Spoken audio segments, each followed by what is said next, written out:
Imagine the profound stillness of heaven's grand throne room, where the very rhythm of the universe pauses in anticipation. A mysterious scroll, gripped firmly in a holy hand, bound by 7 unbreakable seals, contains the hidden blueprint of everything past, present, and yet to come. What happens if those seals remain forever closed? What if the sacred pledges from ages ago dissolve into nothing, with fairness left hanging and redemption out of reach? This isn't some far-off fable. It's the heavenly confrontation that rewrites your personal journey and mine in this very moment. Welcome to Understanding the Word. I am Pastor Najam. Let's walk into this overwhelming revelation side by side. Right there, in the powerful right hand of the one who sits eternally on the throne, is a scroll, written fully on both sides, secured with those 7 seals. This isn't just any writing, drawing from Jewish sacred texts like the Ketuvim or the ancient Dead Sea Scrolls. Such parchments held God's profound truths and unbreakable agreements. In the Roman culture of the time, a scroll sealed 7 ways recalled a final will and testament, protected by witnesses to ensure an inheritance stayed intact. But this one towers above that. It's God's ultimate command, the document of cosmic fairness and divine understanding, the rightful claim to a world stolen by defiance. If it doesn't open, darkness wins out indefinitely. The hurts of history never mend, and the light of the kingdom never breaks through our shadows. The tension is real, pressing, impossible to ignore. A massive angel's shout splits the quiet. Who is truly deserving to break open these seals and expose what's inside the scroll? The call echoes across all realities. Heaven stands still, waiting. Nothing. No voice from the heavenly armies, no claim from the best of us on earth, nothing even from the hidden places below. This hush isn't about any lack in God. It's the blunt truth of everything created falling short. Great angels stay mute. Faithful giants like Abraham or Moses don't measure up. Every part of existence admits it can't save itself. Being worthy means more than being strong or spotless. It means covering the full cost to reclaim the entire creation from its chains. Only the legitimate heir, the one who lays it all on the line to secure it, earns that place. The gap feels crushing. Tears pour out, not simple sadness but deep fear. John's crying shows the terror. If those seals don't give way, our world's pain cycles on forever. God's just ways get stuck and the hope of eternity slips away. Time could freeze right there, leaving us stranded. But then an elder's words cut in. Stop the weeping. See, the lion from Judah's tribe, the root of David, has triumphed completely. He's the one to unlock the scroll and its 7 seals. The lion, courageous, unbeatable, the foretold Messiah who overpowers every opponent and takes his rightful seat. He shattered death's hold, destroyed the old curse that trapped us, changed punishment into freedom. And let's make this clear, he's the root of David, not just a later branch in the family line, his human side, but the starting point, the godly heart of it all. Existing forever before David, he shapes his own family tree. As the divine wrapped in humanity, he connects the endless to the everyday. Now turn and look closer. Right in the throne's core, surrounded by the 4 living beings in the elders' gathering, stands a lamb. But not unmarked, this lamb wears the evidence of fierce destruction. The Greek term sphazo makes it stark. Cut down, offered in raw violence, the signs of sacred payment still clear, like a promise-keeping victim given completely. Yet he is standing firm, full of life, unbreakable. This is where the secret unfolds, the saving act poured out on that lonely cross. Do you feel that sudden shift? We're primed for the lion's strength, the hero we dream of, but what do we get? The lamb's quiet giving. This eye-opening change flips our expectations. We look for might.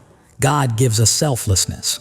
The lion and the lamb blend into one essence. The protector who creates the kingdom and the pure one who gives up everything for our wrongs. The old Hebrew prophecies sketch this mystery.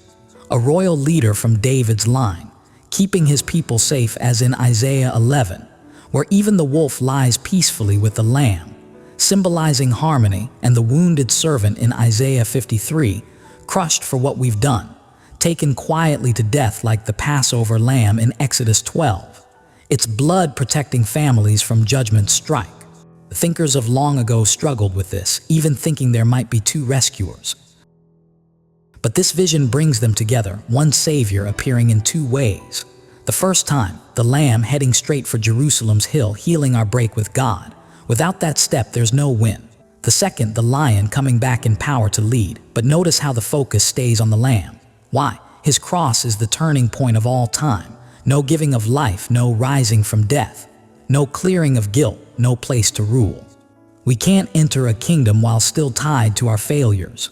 His sacrifice sparks the real victory at the center of it all. The all-ruling Lion, thundering in total control, chose to step into the Lamb's role. That's the wonder of rescue. In these days, some approaches to faith soften this, going after success or strict ways, setting the cross off to the side. But the Lamb has to be front and center, not something extra, the very foundation. Let's follow the Lamb's path through the holy writings. It's stunning how it builds. It starts small, a provided ram saving one precious child. Then widens, blood on doorframes warding off disaster as in Exodus. Moves to one taking on a whole people's load in Isaiah. The announcer says, "Look, the Lamb from God wiping away every wrong in the world." And it reaches its height here, the Lamb rescuing through all time. From one person to a home, a group to everyone into endless days. Over hundreds of years, no one could plan this out. It's clearly from God, daring, a king put to death. What the world calls silly, but it changes lives, yours and mine. This isn't some general hero. It's the one nailed to wood, the strength behind our freedom. See those 7 horns. In dreams like Daniel 7, where horns stand for ruling powers among rising kingdoms, or Zechariah's signs in chapters 3 and 4, horns mean command. 7, perfect, total control. Every bit of power in the skies and on the ground belongs to me. The Lamb has it, not won by fighting back, but by loving surrender. No force, the power of true offering. 7 eyes, seeing everything, missing nothing. These reflect God's 7 aspects of His spirit, His being: wise thinking, clear seeing, good advice, strong action, deep knowing, respectful fear. Sent out over all the land like Zechariah 4:10 talks about the Lord's eyes watching everywhere. The Lamb knows you inside out, speaks right to you even in a sea of voices, guides you one-on-one. But remember to live like it. He sees every quiet choice you make. This spirit keeps pouring out from the Lamb, starting from that day when fire appeared over the believers' heads. He went away so it could come. How much you get depends on how open you are. The ones filled to overflowing, those who let it in the most. God doesn't pick favorites, just take in the gift. The Lamb steps up, takes hold of the scroll from the one on the throne's hand. Everything in creation bursts forth. The 4 creatures and elders fall in worship, harps playing tunes, golden containers full of sweet smells. Those are our prayers going up. A brand new song breaks out. You deserve it all. Killed for us, you paid our way back to God with your own blood, pulling people from every family line, every way of speaking, every gathering, every corner. That Greek word agorazo, it means buying out of the slave market with a price beyond measure, His life-giving blood. We're His now, set apart for something holy. Let's live that way every day. You've turned them into a kingdom and priests who serve our God. They'll take charge on the earth. This echoes what was said to Israel, a nation of priests. And in the writings to believers, a royal group of intercessors brought from dark to light. The Lion's high status, the Lamb's go-between role in Him, connecting everyone who believes, Israel and those grafted in, as a single whole. To strengthen that priest-king picture, think of Zechariah 3:8-9, where the promised branch brings priestly cleansing and authority in one day, pointing to the Messiah who rules and reconciles. And in Daniel 7:13-14, the Son of Man approaches the Ancient of Days, receiving everlasting dominion, a cosmic view of the Lion's endless reign, tying the old visions to this throne scene. The praise grows huge. Angels without number, endless groups, at least 100 million strong circling around. The Lamb who went to death deserves it. Give Him strength, treasures, smart thinking, toughness, high regard, shining presence, every good word. All that's been made adds its voice. The heavens above, the ground we walk, the deep seas, the places, the one on the throne, and to the Lamb. Every good word, high regard, shining presence, lasting rule. The beings say, Amen. The elders drop down in total surrender. What is this showing us? The Lamb right on the throne, smack in the middle, not pushed aside, the main thing. Put him in charge of your life, build everything around him.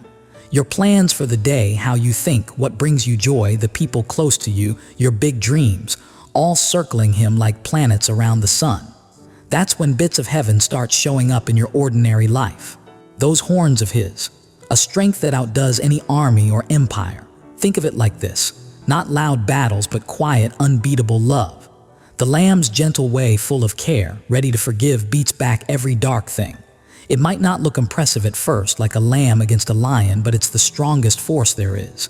In Hebrew, Zeroah is God's reaching arm of rescue, and at the Passover table, the bone from a lamb standing for the saving act.